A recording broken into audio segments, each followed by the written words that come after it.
Personel Marinir Brigade ke-810 Angkatan Bersenjata Rusia merilis rekaman menyerang kolom kendaraan lapis baja dan infanteri Angkatan Bersenjata Ukraina dalam pertempuran di wilayah perbatasan Kursk.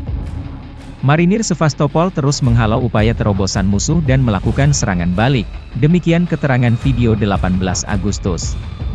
Rekaman lain, operator drone FPV dari kelompok pasukan Dnepr menghancurkan dua pos kendali UAV Angkatan Bersenjata Ukraina di tepi kanan Dnieper di wilayah Kherson.